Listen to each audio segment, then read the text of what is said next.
parce que, entre autres, je dois aller à l'aéroport dans peut-être 10 minutes, mais aussi pour vous informer que nous avons écouté, nous avons bien entendu. Il y a un certain nombre de propositions concrètes qui sont en train d'être faites en direction de Agra, et en particulier de la nature de l'espace de concertation et de dialogue. Je pense que dès le premier jour, nous avons fait montre d'une volonté de rencontre, de jeter des ponts. Ce qui s'est passé dans les 3 jours est très instructif par rapport à la nécessité de se parler et de continuer à se parler.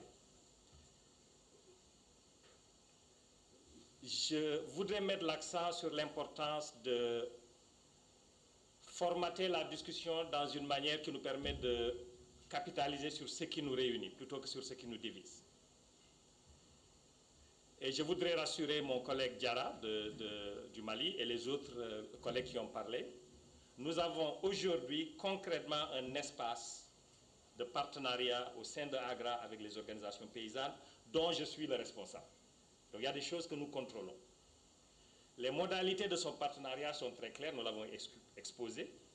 Je voudrais inviter les collègues à prendre le temps de l'étudier et puis de faire une réaction réfléchie par rapport à ces offres. Sur la base de ce que nous avons discuté ici, je pense qu'il y a un certain nombre de points forts de convergence où nous pouvons, dans les pays où nous sommes actuellement, matérialiser des partenariats. L'importance de cette discussion, c'est de définir les termes de notre cheminement. Et c'est en cela que toutes les questions liées au protocole, aux principes éthiques sont extrêmement importantes. Je pense qu'aussi pour avoir une démarche équilibrée, il est bon que nous appliquions un principe de redevabilité des deux côtés, mutual accountability. Je suis demandeur d'informations sur le repas, pas uniquement sur son discours et sa vision, mais sur sa pratique. Nous sommes demandeurs d'expérience, d'informations sur les expériences novatrices, surtout en matière d'alternatives paysannes sur les questions que nous avons discutées. Je crois que quand j'ai démarré ma présentation, je vous ai dit que le principe de départ pour nous, c'est la reconnaissance du rôle que les OP sont en train de jouer actuellement. Je pense que ça contribuerait à notre propre réflexion au sein de Agra si nous comprenons mieux les actions en cours, les résultats que vous obtenez et la manière dont ça contribue à la vision que vous avez articulée. Parce que comme je l'ai dit, je n'ai rien entendu aujourd'hui dans ce qui a été rapporté pendant les 3 jours qui soit nouveau par rapport à la problématique articulée par ROPA. Et je sais que c'est une organisation qui travaille au moins depuis 2 fois plus de temps qu'Agra. Partagez votre pratique en matière non seulement de vision, de gouvernance interne et de gestion de programmes et de projets. Je pense que beaucoup de gens ont à apprendre là-dedans. La deuxième requête que je voudrais faire, c'est que les partenaires de IIED, nous sommes demandeurs d'une discussion ouverte sur les différentes modalités de gérer ces questions-là. Je pense que vous avez aussi de l'expérience et il faut qu'on discute parce que comme on dit, quand bien même nous travaillons tous pour les producteurs et que nous acceptons que les producteurs doivent être au centre, il faut mettre en discussion tous les projets qui permettent de soutenir les producteurs. Je suis demandeur d'un débat ouvert sur ces alternatives. Je voudrais terminer encore une fois par souligner l'importance d'un espace qui permet de construire les paroles. J'ai beaucoup de respect pour la démarche des collèges qui permet aux gens, à travers des rencontres, de faire émerger leurs propositions. Je pense qu'il faut aussi, une fois que vous construisez ces paroles, créons aussi des espaces où nous pouvons ensemble nous accorder sur le diagnostic. On a perdu beaucoup de temps pour dire de quoi parle-t-on. Explorons toutes les possibilités de jeter le pont, de bâtir sur ce que nous avons en commun. Moi, je vous ai dit de manière concrète, sur le Mali, le Ghana, la Tanzanie et la Mozambique, concrètement, nous avons un espace où on peut faire un partenariat qui va au-delà des discussions. On peut faire des choses sur le terrain. Mais ça se fera sur la base de principes très clairs Et j'espère que cette réunion nous permettra de faire des progrès dans cette direction. Pour terminer, je voudrais vous remercier de l'opportunité encore une fois. Je dois quitter avec certains de mes collègues de Nairobi parce que nous avons un avion dans moins de 2 heures de temps. Et nous espérons que nous allons nous retrouver dans d'autres réunions comme celle-là et que nous apprendrons des leçons de ce qui a bien marché et de ce qui n'a pas bien marché et que graduellement nous allons construire ensemble un discours qui marche sur la base d'une vision partagée, de principes éthiques et moraux acceptés et de modalités concrètement discuter de comment on travaille ensemble. Sur ce, je vous remercie encore, Monsieur le Président. Au revoir. Merci beaucoup, Fadel, et bon retour à Nairobi, à vous et à ceux de votre collègue qui nous ont fait le plaisir de nous rejoindre depuis Nairobi. Je pense que c'est une délégation importante d'AGRA qui va devoir prendre cet avion dans 2 heures, donc je les remercie tous à travers Fadel. Alors, je voudrais peut-être demander à Michel Pimbert Pardon. Alors, quelqu'un voudrait encore prendre la parole avant la conclusion? Oui? Assetou Samaké? Voilà, vous pouvez venir ici, on vous entendra et on vous verra mieux si vous parlez du micro ici. Et puis, je demanderai à Michel Pimbert de nous dire quelles sont les prochaines étapes et le suivi qui sera donné à cette importante rencontre. Voilà, Assetou, c'est à vous. Oui, je voudrais rapidement parler de la question de la participation. Parce que quand on regarde de part et d'autre dans tous les groupes, c'est la grande préoccupation. Mais malheureusement, nous n'avons pas pu véritablement cerner cette question de participation qui est revenue à tous les niveaux. Parce que, en fait, c'est ça le cœur de la chose. Et quand on regarde ici aujourd'hui, il s'agit de 2 types d'appréhension du monde, 2 types de savoirs qui se font face. D'un côté, nous avons le savoir paysan qui est là, avec sa propre démarche interne, et de l'autre côté, nous avons le savoir universitaire qui a aussi une démarche propre à elle, à lui du moins.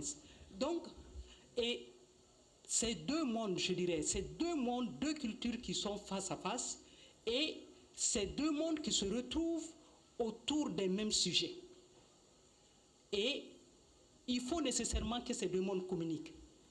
Et pour communiquer, il faudra d'abord que les gens se retrouvent, que les gens se considèrent, et qu'on puisse véritablement accepter l'autre et essayer de cheminer avec lui. Donc aujourd'hui, le défi est important. Certainement, c'est un défi qui dépasse, je ne dirais pas les paysans, mais qui dépasse les intellectuels, les soi-disant intellectuels, les universitaires. Et peut-être que c'est ça qui est à la base d'un certain nombre d'énervements et de certaines prises de décision qui ne répondent véritablement pas à la question de fond. Aujourd'hui, toutes les propositions qui ont été faites, moi, j'ai une proposition concrète, aussi bien vis-à-vis des paysans que des universitaires. Comment véritablement construire cette participation qui va au-delà d'aller récupérer les besoins de quelqu'un, d'aller cogiter seul et d'apporter des solutions à essayer. Nous ne sommes pas là dans la participation. La participation, elle va au-delà de tout cela. Et aujourd'hui, on a le devoir ultime, surtout ceux qui ont été à l'école, qui parlent plusieurs langues, qui comprennent beaucoup d'enjeux.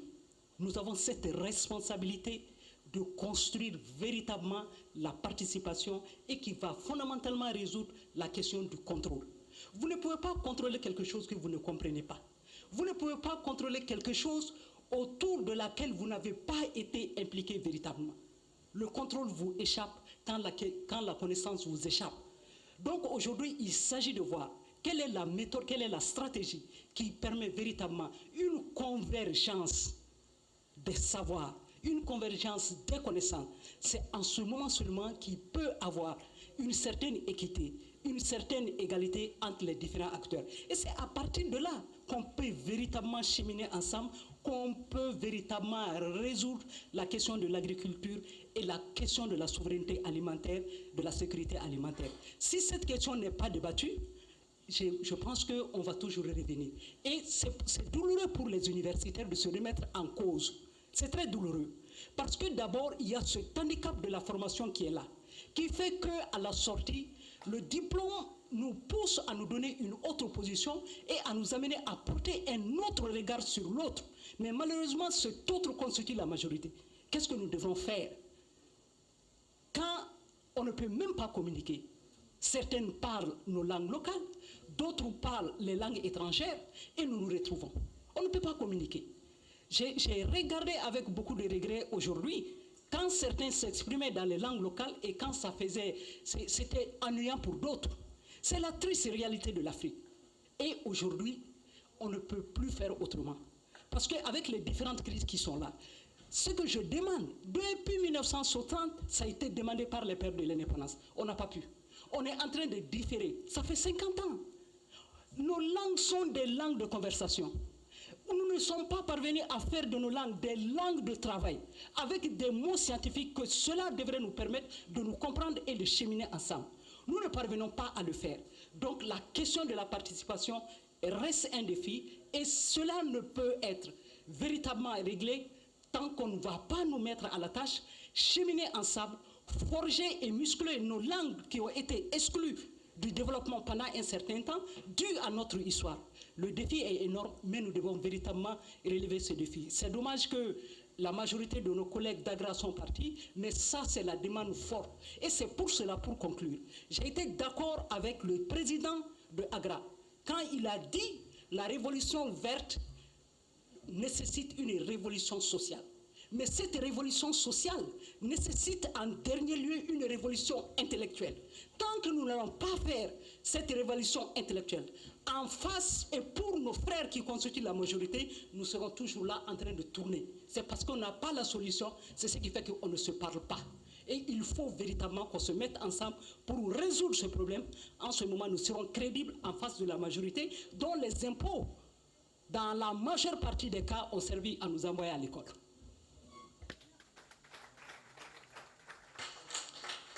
Je pense que c'est une intervention tout à fait importante et intéressante de Assetou qui nous dit au fond la participation n'est pas possible quand il y a des vrais conflits entre différents systèmes de pensée, différents paradigmes, et quand ce sont des langues, des manières de conceptualiser différentes qui s'affrontent.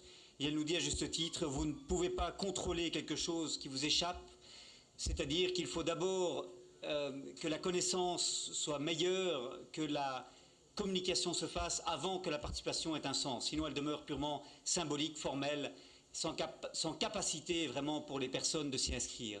Je pense que c'est une excellente manière de clôturer ce débat très riche et je voudrais maintenant demander à Michel Pimbert de nous dire quelles seront les conclusions qu'il va tirer et les étapes à suivre. Merci Olivier.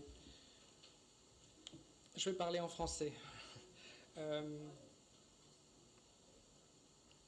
Je crois que ce qu'on a essayé de faire ces derniers jours, c'est de tenter de pratiquer, mettre en pratique ce que Assetou vient de dire. Tout le monde se doutait que ça allait être 3 journées difficiles parce qu'on réunissait autour de la table des acteurs qui avaient des points de vue différents, sans doute semblables sur certains points, mais certainement des acteurs qui n'ont pas l'habitude de se parler.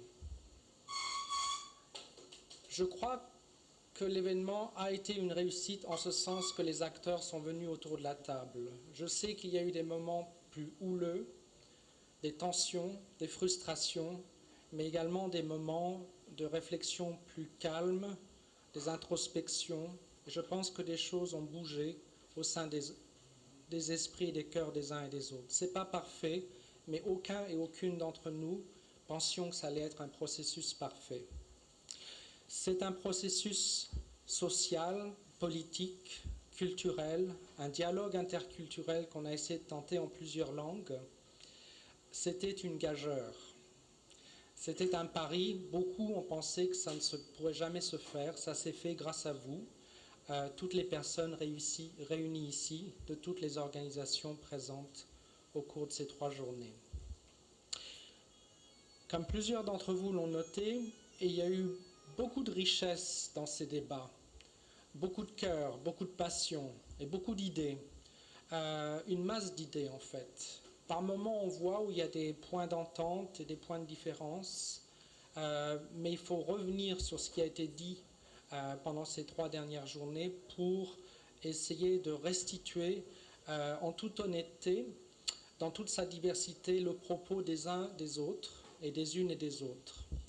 Donc, une des étapes prochaines de ce processus, c'est tout simplement de préparer un document de synthèse qui va reprendre les arguments, les présentations, les points de vue des différentes personnes réunies ici le mieux possible. Ça ne sera pas un document long, ça ne sera pas non plus un document qui cherchera le consensus. C'est un document qui va vraiment refléter la diversité, la pluralité des points de vue représentés ici, avec tout le respect possible qui est nécessaire pour permettre un dialogue futur. Donc, la première manifestation de la suite de cet événement de 3 jours, de ce dialogue politique, ça va tout simplement être un document qui va présenter le processus, les temps forts de ce processus, qui a participé, quelques éléments des présentations, mais surtout, le document va se focaliser sur les terrains où il y a eu une rencontre d'idées, des convergences, et aussi signaler des points où il y a des différends et où il faudra discuter plus. On va également inclure les propositions visant à construire sur les convergences possibles. Alors ce document qui va reprendre la plupart des éléments des discussions de ces 3 journées sera également un document qui pourra être contesté, tout comme plusieurs échanges ont été contestés par les uns et les autres. Donc, pour la validation de ce document, il sera important que les différents acteurs en présence, les paysans venus d'Afrique de l'Ouest et les structures qui ont travaillé au niveau du comité de pilotage des OCID, qui ont invité les participants à venir ici à Accra, le personnel, le staff de Agra, qui est venu à Accra, ainsi que les autres acteurs qui sont venus d'autres régions du globe auront l'occasion de lire ce document et le valider. C'est très important qu'avant que ce document sorte, qu'on ait l'accord de chacune des parties prenantes. Je me doute que c'est un document qui sera contesté par endroits, donc il faut qu'on ait cette étape. Ce qui veut dire que je ne peux pas vous préciser exactement quand est-ce que ce document sortira, mais j'espère que dans les 3 mois à venir, on aura un document pas trop long mis à disposition de tout le monde. Et si tout le monde est d'accord, ce document sera distribué au niveau des pouvoirs publics, les gouvernements, l'UEMOA, les Nations Unies et les bailleurs de fonds. Ça, c'est l'objectif immédiat. Deuxième étape dans ce processus, parce que c'est un processus, c'est une expérimentation sociale sur la participation finalement et les formes de démocratie possibles. Et beaucoup de personnes qui ont été impliquées dans le travail depuis le début, au moment des OCID, des espaces citoyens d'interpellation démocratique, et tout ce qui s'est passé avant, pendant et après, connaissent bien la dynamique dans laquelle nous sommes impliqués, cette espèce d'apprentissage pour la participation, la citoyenneté. Et je pense que les leçons qui seront tirées de ces 3 journées seront également utilisées pour alimenter la réflexion collective des paysans et des paysannes qui ont été impliqués dans les espaces citoyens d'interpellation démocratique. Il y aura des échanges aussi avec les organisations paysannes auxquelles vous appartenez et des organisations fêtières qui sont très intéressées par l'issue et les conclusions de cet événement. Plusieurs paysans et même des organisations paysannes souhaitent pouvoir se familiariser avec des méthodologies participatives, des méthodologies de délibération citoyenne, de débat public comme celui-ci, et ont demandé à avoir des formations dans le centre de Nyéléni au Mali dans l'année à venir. Et il est fort probable aussi qu'on se réfère à différents moments de ces 3 jours pour alimenter la réflexion, des études de cas et socialiser l'information plus largement. Et c'est une des raisons pour laquelle nous avons eu une équipe de tournage avec nous qui vont mettre à disposition de tous les acteurs des DVD avec un montage grossier mais suffisant pour avoir un support qui permettra de continuer l'apprentissage. Parce qu'on est dans une dynamique d'apprentissage. Ce qu'on a fait pendant ces 3 jours, c'est un exercice de citoyenneté. On a essayé de pousser les limites du dialogue interculturel. C'était un dialogue, mais aussi, quelque part, c'était une négociation politique. C'est jamais simple. Je crois que tous les acteurs qui ont participé à ça sont venus ici avec beaucoup de bonne volonté. Et il faut saluer tout le monde parce que chaque personne ici a eu ses moments de malaise, de tension, de bouillonnement interne, puis ensuite d'apaisement. Parce que ce n'est pas facile. Et ça n'a pas été facile par moment. Et je voudrais saluer chaque personne qui est venue pour son engagement et la continuité dans le travail effectué. Je regrette beaucoup que les collègues de Agra soient déjà partis. Je sais qu'il y a le contingent du bureau du Ghana qui est là et vous relayerez mes remerciements. Mais je voudrais personnellement, et au nom du comité de pilotage des ECI, des espaces citoyens d'interpellation démocratique, et des paysans qui ont invité Agra à participer à cette table ronde, à ce dialogue politique, j'aimerais les saluer et montrer toute notre appréciation pour votre implication et participation dans ce dialogue. On sait que ça n'a pas été facile pour vous. On sait que par moments, on a mis en pratique des processus d'inversion de relations de pouvoir. Et ça, c'est très délibéré. Je sais que ce n'est pas simple, mais c'était le type d'espace dans lequel vous êtes venus. Et je vous remercie beaucoup d'être restés jusqu'à la fin. On a plusieurs points qui ne sont pas résolus. La discussion devra continuer. Je pense que c'est important qu'on a pu faire surgir tout de même des différences importantes au niveau des visions, des paradigmes qui sous-tendent pas mal de discussions entre Agra, des chercheurs et des différents paysans. Je crois qu'il faut tenir compte de cela en toute sérénité, avec beaucoup d'honnêteté intellectuelle, reconnaître qu'il y a au niveau des cadres paradigmatiques, des valeurs ou des idéologies, ou peu importe le terme que vous voulez employer, des valeurs sous-jacentes, tout de même des différences avec lesquelles il faut travailler et respecter. Je suis très heureux qu'on ait pu identifier des convergences.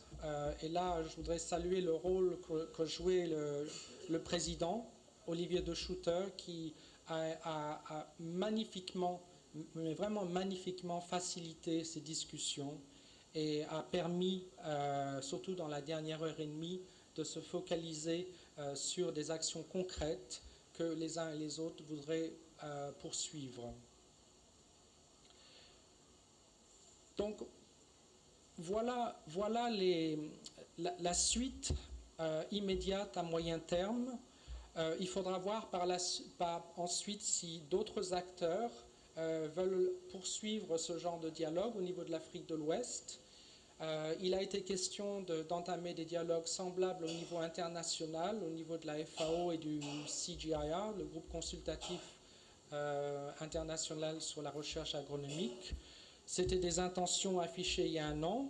Je pense que les acteurs qui ont proposé cela vont réfléchir à nouveau et voir si ces objectifs vont être concrétisés dans l'année à venir, sous quelle forme, en tenant compte de quelles leçons que l'on peut tirer de cet exercice des 3 journées. Mais ça, c'est dans le plus long terme. Voilà ce que je voulais dire sur les actions immédiates qui vont faire suite à cet atelier, à ce dialogue politique. Et j'aurai quelques remerciements si c'est le moment de le faire, parce que j'ai conscience qu'on avait dit qu'on clôturait. On a une conférence de presse qui va démarrer à 18 heures. Cette conférence de presse aura lieu ici, dans cette pièce. Comme je le disais, cela a été un dialogue politique enthousiasmant, mais difficile pour les différents acteurs à certains moments. Et encore une fois, je voudrais remercier du fond du cœur toutes les personnes qui se sont impliquées dans ces discussions. Présenter aussi les excuses des organisateurs si par moment il n'y a pas eu suffisamment de temps pour déballer les idées, les analyser.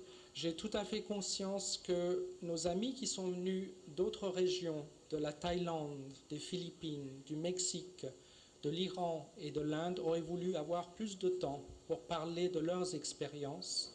Il faut prendre acte de ça, c'était une faiblesse de cette réunion. On a démarré un peu plus tard que prévu. On aurait dû faire cela plus pendant la réunion préliminaire. Mais je pense que l'apport des personnes qui sont venues de ces différentes régions d'Asie et d'Amérique latine a été très significatif et extrêmement utile. Donc, merci beaucoup d'avoir fait ce long voyage et d'avoir contribué à ces débats et d'avoir éclairé les choix de vos collègues, frères et sœurs d'Afrique de l'Ouest. J'ai eu beaucoup de feedback, beaucoup d'appréciation exprimée par vos frères et sœurs africains. Votre présence a compté énormément, même si vous n'avez pas pu tout dire. Je tiens à le souligner. Encore une fois, merci beaucoup pour votre présence active et toutes vos contributions. Aux producteurs et aux productrices qui ont participé aux ECID, aux espaces citoyens d'interpellation démocratique, là aussi, un grand merci. Ça a été un grand voyage et une longue absence de la maison, de la famille et des champs, des travaux. Le retour aussi sera long et je ne peux qu'exprimer ma plus profonde gratitude personnelle, mais aussi de la part du comité de pilotage qui, par derrière, a organisé cet événement. À nouveau, je voudrais remercier Olivier de Schutter, le président de cette séance et de l'événement lui-même, ainsi que Farah Karimi, qui nous a quittés hier, la directrice d'Oxfam Novib, qui tous les deux, ensemble, ont été extrêmement complémentaires et ont fait un travail fabuleux. Le choix des présidents et des présidentes est très important et je crois que nous avons eu beaucoup de chance en la personne d'Olivier et de Farah qui ont merveilleusement facilité cet événement. Donc merci aussi infiniment pour toutes vos contributions. Nos autres locaux, ECASA, ont, comme pour tout ce genre de réunion, il y a environ une centaine de personnes, nous sommes près de 100 personnes depuis 3 jours, on fait énormément de travail pour s'assurer que tout tourne le plus possible de façon optimale. Et là, je voudrais en particulier remercier Nancy. Je ne sais pas si Nancy est là. Elle est sortie? Non, Nancy. Et le King David, Dr. King David et son équipe. Il y avait Dixon aussi et puis d'autres personnes de ECASA qui nous ont épaulés et qui ont vraiment fait ce qu'il fallait pour que notre séjour ici soit agréable. Les interprètes, nous avons travaillé en bambara, en espagnol, en français et en anglais et c'est grâce à eux. Merci beaucoup et encore une fois, nos excuses pour les dépassements d'heures. Je sais que votre temps est réglementé, on a toujours tendance à pousser et dépasser d'une demi-heure. Merci pour votre patience et votre présence pendant ces temps de communication. Le personnel de l'hôtel Errata ne sont pas là, mais Nancy communiquera nos remerciements aux managers et ainsi que les employés de l'hôtel qui nous ont aidés pendant ces quelques journées. Et puis, je voudrais personnellement remercier les membres du comité de pilotage. qui sont venus, certains sont encore là, les membres du comité de pilotage des OSCID, qui depuis plusieurs mois font beaucoup de travail pour organiser cet événement et qui se sont déplacés, qui sont absentés de leur maison pendant un temps assez long pour s'assurer que tout se passe de façon la plus optimale possible. On a eu des anicros, on a eu des problèmes techniques, c'est ainsi, on vous présente nos excuses pour cela, mais on a pu continuer, on a fait des prouesses techniques. La vidéoconférence avec Londres s'est bien déroulée. Bon, il y a eu des petits anicros techniques, mais globalement, ça s'est fait. C'est très intéressant pour des personnes qui préparent ce genre d'événement quand on explique aux uns et aux autres que l'on va réunir un groupe d'acteurs aussi diversifié et que l'on va proposer de faire des liens de vidéoconférence entre Accra et Londres. Une des réactions les plus fréquentes, c'est de dire c'est pas possible, c'est infaisable. Donc je crois qu'on a tenu le pari. Ensemble, on a démontré que c'est tout à fait possible et qu'on peut commencer à utiliser beaucoup plus les moyens de télécommunication modernes pour franchir les cultures et impliquer d'autres personnes dans le débat, élargir le cercle de conversation. Comme je le disais, ceci a été une expérience. Elle n'est pas parfaite, on a fait des erreurs, on va apprendre. Mais je crois que malgré tout, c'est une formidable réussite grâce à vous. Et lorsque vous repartirez ce soir ou demain, je vous souhaite un excellent retour à la maison. Et je suis sûr que j'ai oublié des personnes. Je viens de me souvenir que il y a M. Saoudé Kaboré qui est ici, du Parlement du CIP UMOA, que l'on aimerait beaucoup remercier. Lui-même a fait un énorme effort pour venir ici. Il a été informé très peu de temps avant le début de cette réunion. Il est venu, il est resté 3 jours aussi et ses contributions ont été extrêmement appréciées. Et on a bien noté son intention de ramener le débat au niveau du CIP, du comité interparlementaire de l'UMOA. Merci beaucoup, M. Kaboré.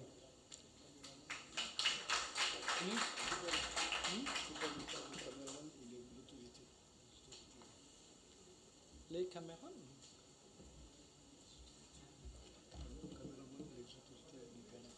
Ah oui.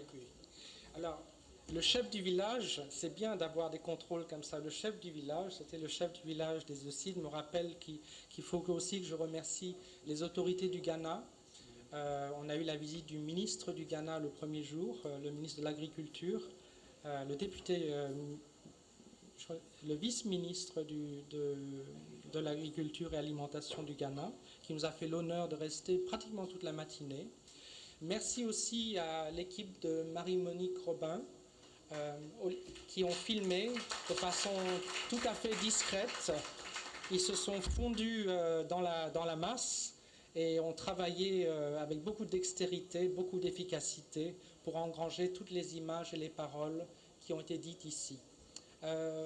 Ils ont ainsi constitué une mémoire institutionnelle, une mémoire sous forme audiovisuelle qui sera très précieuse et sûrement très utile dans la continuité des débats et l'apprentissage qui caractérise ce processus, cette expérimentation sociale sur plus de citoyenneté, plus de démocratie dans le débat public et la définition des politiques publiques, et notamment ici les politiques de recherche sur l'agriculture, les politiques concernant les priorités, la gouvernance de la recherche. Donc, merci à tous et à toutes du fond du cœur pour votre présence, votre intellect, votre cœur, la passion, votre colère aussi par moments. Tout ça a fait partie du mix nécessaire pour commencer un dialogue réel et quitter une tradition de langue de bois où les gens ne se parlent pas vraiment franchement. Je crois qu'on a commencé à se parler plus franchement et ça c'est très appréciable. Merci beaucoup et bon retour à la maison. Au Merci revoir. à Michel Pimbert pour tout son travail, surtout.